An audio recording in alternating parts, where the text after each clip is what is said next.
Assalamualaikum warahmatullahi wabarakatuh. Apa kabar kelas 12 TKB? Semoga kalian dalam keadaan sehat walafiat semuanya. Sebelum mengawali pelajaran, kita berdoa dulu bersama-sama supaya apa yang kita bahas pada pagi menjelang siang hari ini dapat masuk ke dalam pikiran kita dan kita diberi anugerah untuk mengerti. Berdoa dimulai. Berdoa selesai. Jumpa lagi dengan Budian. Ya. Hari ini akan menyampaikan materi tentang perencanaan kebutuhan sarana dan prasarana. Ada baiknya untuk awalnya itu kalian mengetahui dulu pengertian apa itu perencanaan. Perencanaan atau planning adalah suatu rangkaian persiapan tindakan untuk mencapai tujuan. Perencanaan sarana dan prasarana dapat diartikan sebagai keseluruhan proses perkiraan secara matang, rancangan pembelian, pengadaan, rehabilitasi, distribusi sewa atau pembuatan peralatan dan perlengkapan yang sesuai dengan kebutuhan. Menurut ahli yaitu Engkoswara dan Aan Komaria, perencanaan adalah suatu kegiatan menetapkan aktivitas yang berhubungan dengan jawaban pertanyaan atas 5W dan 1H, yaitu yang pertama what, apa yang akan dilakukan, yang kedua why, mengapa hal tersebut dilakukan, yang ketiga who, siapa yang melakukannya, 4 where, di mana melakukannya, 5 when, kapan dilakukan, dan 6 how, bagaimana melakukannya. Pertanyaan-pertanyaan tersebut berkaitan dengan tujuan-tujuan yang akan dirumuskan, teknik dan metode yang digunakan, sumber serta sumber yang diberdayakan untuk mencapai tujuan tersebut. 2. Syarat-syarat perencanaan. Agar perencanaan dapat berjalan dengan baik, persyaratan perencanaan Sarpras juga harus diperhatikan. Terdapat 5 syarat perencanaan yang baik, antara lain A. Berdasarkan pada alternatif, B. Harus realistis, C. Rencana harus ekonomis, D. Rencana harus fleksibel, E. Dilandasi partisipasi. 3. Sifat-sifat perencanaan yang baik. Itu yang pertama yaitu jelas. Kejelasan ini harus terlihat pada tujuan dan sasaran yang hendak dicapai, jenis dan bentuk, tindakan yang akan dilaksanakan, siapa pelaksananya, prosedur, metode, dan teknis pelaksanaannya, bahan dan peralatan yang diperlukan, serta waktu dan tempat pelaksanaan. Yang kedua, realistis.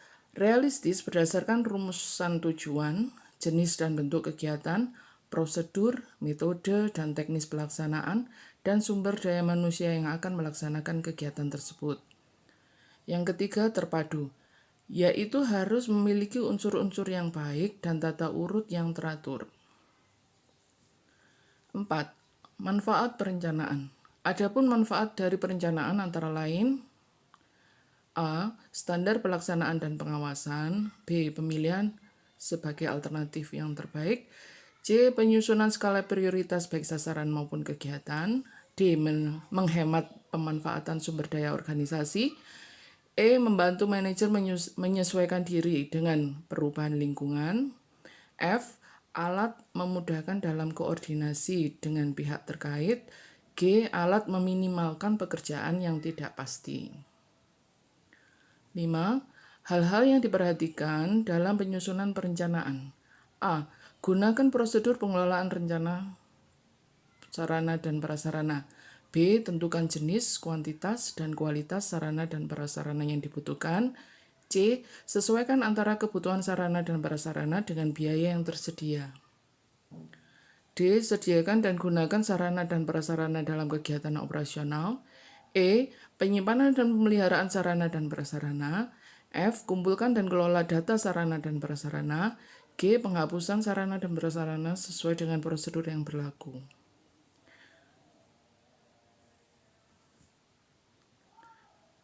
E. Pengujian segala kemungkinan termasuk juga kemungkinan adanya kenaikan harga barang di masa yang akan datang. F. Pengesahan hasil rencana yang telah dibuat. G. Penilaian kembali terhadap perencanaan begitu selesai dilakukan pengadaan. 6. Tahap-tahap perencanaan. Tahap-tahap perencanaan ini antara lain sebagai berikut. Yang A. Pembentukan panitia pengadaan. B. Panitia menganalisis kebutuhan perlengkapan dengan jalan menghitung atau mengidentifikasi kekurangan rutin, barang yang rusak, kekurangan unit kerja, dan kebijaksanaan kepala sekolah. C. Penetapan spesifikasi perlengkapan. D. Penetapan harga satuan perlengkapan. 7.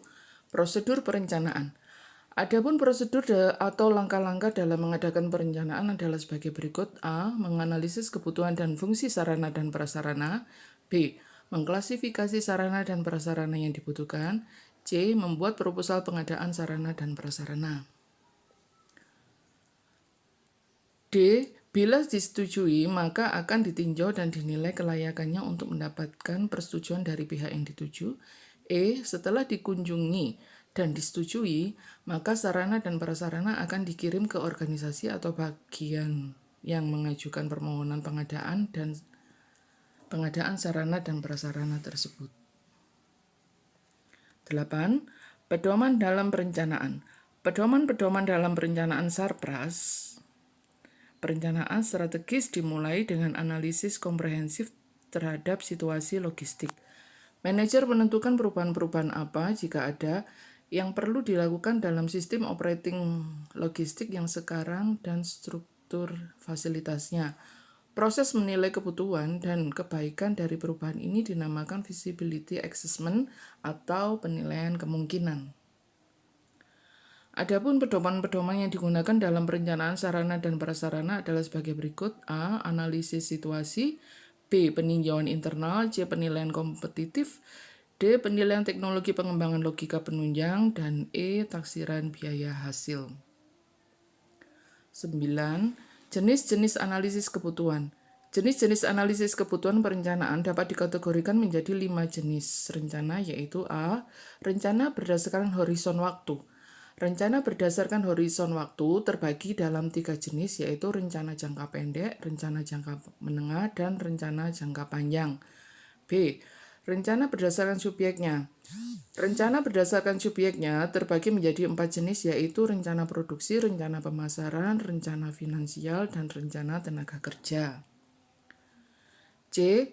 Rencana berdasarkan ruang lingkupnya, yaitu terbagi menjadi dalam 2 jenis.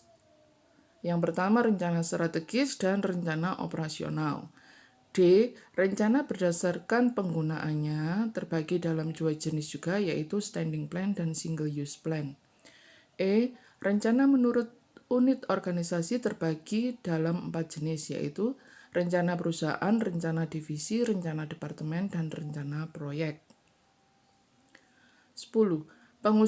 Pengusulan sarana dan prasarana. Aktivitas pertama dalam manajemen sarana dan prasarana pendidikan adalah pengadaan sarana prasarana pendidikan tersebut. Pengadaan perlengkapan ini biasanya dilakukan untuk memenuhi kebutuhan sesuai dengan perkembangan pendidikan dalam menjaga tingkat persediaan barang setiap tahunnya. Agar perencanaan dapat berjalan dengan baik, persyaratan perencanaan sarana dan prasarana juga harus diperhatikan. Terdapat 5 syarat perencanaan yang baik, antara lain A. Berdasarkan pada alternatif. B. Harus realistis. C. Rencana harus ekonomis. D. Rencana harus fleksibel. E. Dilandasi partisipasi. Demikian yang bisa saya sampaikan pada siang hari ini. Seperti biasa nanti di akhir slide itu ada latihan soal, kalian jawab hari ini juga. Terus difoto. Saya tunggu sampai pukul 15. Saya tunggu sampai pukul 17.00 atau jam 5 sore. Sebelum saya tutup, adakah yang bertanya? Any questions? Seperti biasa, untuk pertanyaan bisa kalian sampaikan via WA atau voice note. Ini pertanyaan yang harus kalian kerjakan dan dikumpulkan pukul 17 nanti. Semoga kita dapat mengerti dengan apa yang saya sampaikan pada siang hari ini. Kurang lebihnya Budian mohon maaf. Wassalamualaikum warahmatullahi wabarakatuh.